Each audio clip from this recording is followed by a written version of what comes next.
Hajime Mashite Bokowa JD so everyone out there in YouTube land.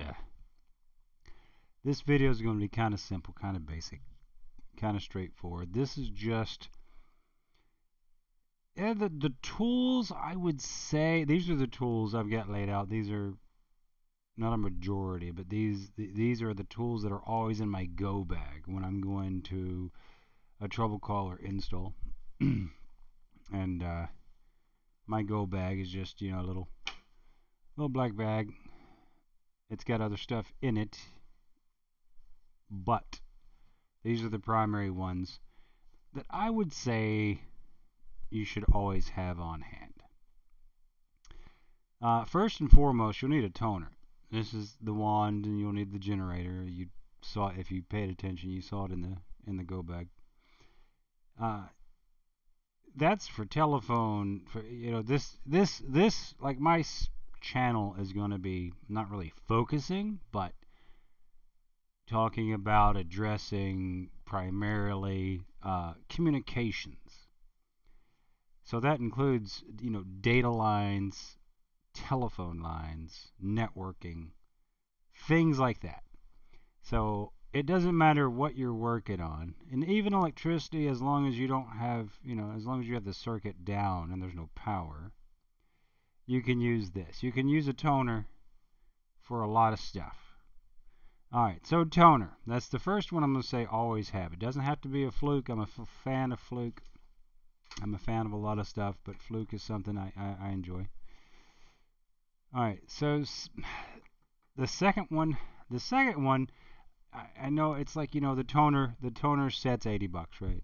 And like, the Southwire I use, it's probably, $50 set. And you don't, with the Southwire, and alright, I'm not going to address that one right now. With all of these tools, they have different prices, different values, different uses. But the next one I'm going to say is a paperclip. It's versatile. If not a paperclip, like with my paperclips, I also have just a standard reset tool. This one is used to reset devices, and it also helps you eject or insert a SIM card. I work with a lot of 4G and 5G modems. Factory reset, remove the SIM card, put the new one in. You can do both of those functions with a nice paperclip. And these are the big boys. These aren't normal paperclips. But the other side is that you can use the paperclip not only for resetting, factory resetting, things like that, but like an access point. If it's mounted on a ceiling or a wall, to remove it, there's a little slot on one side you'll need to, push the paperclip into, and you have to put a little hook in it so that you can angle it down and push up. A smaller paperclip, you can actually use the whole flat length and slide it in there. I don't have one to show you guys right now, but and that's also the next one, or with this kit, with this part of the kit, I would say a small screwdriver. Just, like you would use to work on a pair of eyeglasses. I have a Phillips version because, if you buy a set, it's hard to find these alone. You find a set at the dollar store, grab them, throw them in your bag, because you're going to break it, you're going to lose it, you're going to forget it, or you're going to put it in your shirt pocket and forget it's in your shirt pocket. But that does the same thing. If it's mounted on the ceiling, it's harder to get, because the mount is almost, the release is almost flush against the ceiling. It's harder to get this style of screwdriver in there. You'd want something. I've got another few versions that are bent for other applications, but you could use one of those. Paperclip's the best for that in my experience. I use this because you don't want to pull the pull string on Cat 5 with your bare finger, because it can snag and cut you. So I also use this where I'll just wrap it on there and then rip it down, rip open the sheath. Uh, and that kind of leads me to the next one. Not all cable that I pull and mess with is going to be Cat 5, Cat 6. Um, and those can move now. They can go back in the bucket. That brings me to this. Like, so this is great for cutting anything. Well, except paper. It's not classroom scissors. You don't use it for cutting a sheet of paper. This is for cutting wires that have metal in them, and it does an excellent job of them. That's the third tool. If you're going to be troubleshooting, repairing, installing, you'd need this, or at least a decent pair of scissors. I use Wise. I don't have one in the bag. Oh, they're in my other bag. In case the other bag is closer to where I'm working than but this is always on my hip anyway. Uh, but the Wise scissors, they do cut a number, like I can cut 5 or 6 Cat 5 at a time. Um, so, but the sheathing, like this tool, you don't need the entire. This comes with a pin. The only thing I'm missing is a pin, and a flashlight. But my flashlight is either my cell phone or my headlight, and I always have a pen or a marker. I mean, like right now I have Sharpies all over the place. My bags have them filled with it too. This is for cutting the sheath on larger things.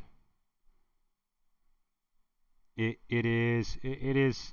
sad thing is the blades on these aren't replaceable, but you can do something silly and sheath it. I mean, you've got this. I don't know why you need this. I don't know why they did that. I don't understand that, but it's always been that way. But yeah, you can cut hard line like for cable company would use, or 24 pair, all kinds of stuff. It's good for cutting stuff, but those things will also have pull strings that you can use, and that's another reason we'll have this small screwdriver. Wrap it up, pull it, that way it doesn't cut you. I can go back in the bag. Alright, so what would be next? Like these two are almost separate. Almost. So I'll say, oh, okay, we'll do this first. You'll need a cutting tool is the next one. This one cuts Cat 5 and does this do RG6 or yeah, this one does Cat 5 and RG6. So you can do cables proper, like your cable company, cable provider, or you can do Cat 5, Cat 6, Cat 3. And this is fine for Category 5, Category 6 cable because of the pull string. So you score the cable, you pull off the end, and then you pull the pull string back, and you cut off the part that you might have scored with the knife. Or this one it should only score the shielding, or the sheathing, not the shielding, the sheathing. That way you can pull off the sheathing, and you don't have to worry about having damaged the conductors inside. If you're working on Cat 6, you have to have a tool like this.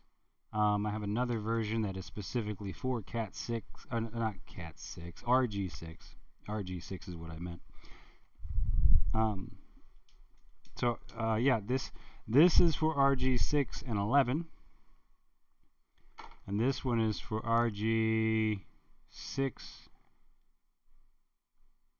and 6Q, which is just the quad shield. Oh, that even says it on there. And both of these will do RG59, but honestly, do not install RG59, and if you can, replace it. And this one has a nice little, like, honestly, I've never even used this part of the tool. But it has a nice little blade in there. I'm not sure exactly what it's for, though. I would assume running it down Cat 3. Like grabbing Cat 3, stick it on there and pull it down, and you could sheath it that way. Because Cat 3 typically doesn't have a pull string. I've never had to use it, though. So I don't know. A pocket knife. Um, I really, I mean, okay, because I skipped the order. Well, no, you don't have to have these for those. These, I'll come back to those. All right. So these are useful. You would think that you can use it for the pull string. Sometimes you can if you've got enough pull string to grab it. The problem is you have to wrap it 3 or 4 or 5 times just so it has enough, so it won't slip out of the teeth, because these aren't really designed for that. These are really for the next video I'm going to do. So then you have these two tools, and you can do one job and only use one of these. This is a punch down tool. You can use it to punch down to a keystone jack. You can use it to punch down to a 66 or a 110 block, and then you could quote unquote be done with that job. You know, you install 5 lines, they all punch down to a keystone jack. You didn't need this one. But then there's the other side where you're going to go in, and there's no keystone jacks, there's no patch panels. They just need lines ran. So you go in and you're going to use this one to pop, you know, ends on everything.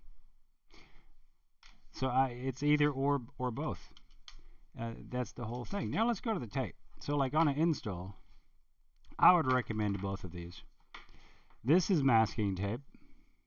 It's just the plain painter's masking tape. I don't know, it's 3M, contractor grade, 2020 Scotch, whatever. It doesn't really matter. Just a tape, a white tape. Because instead of, like, you can't find, your label maker dies, you can't find your label maker words, you can write on this and you can stick it somewhere.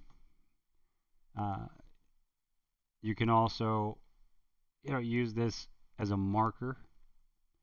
Like you mark, you can pull off a little bit and you can mark a line that you're working on.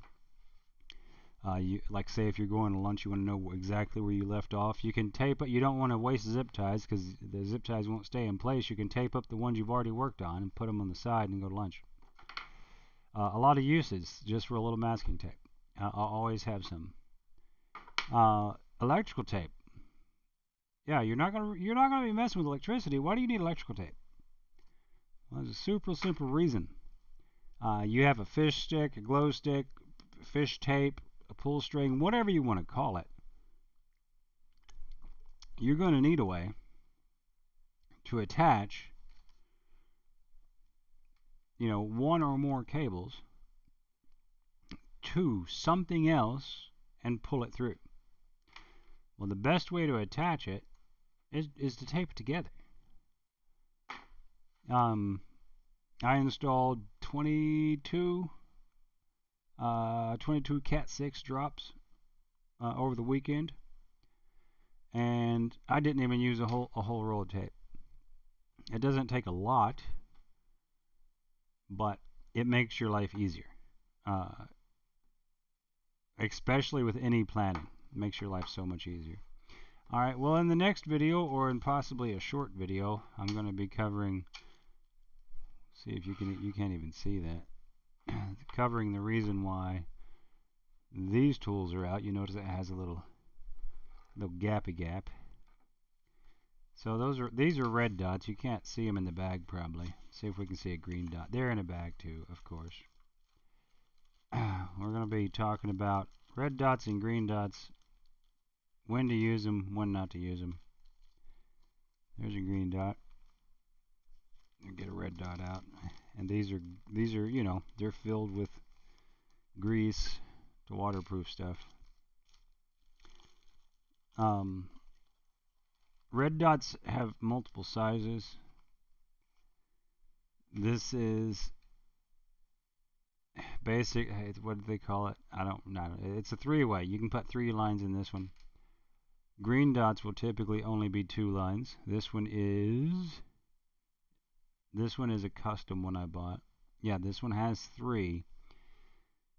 You can't really see it because my camera isn't, you know, $2,000.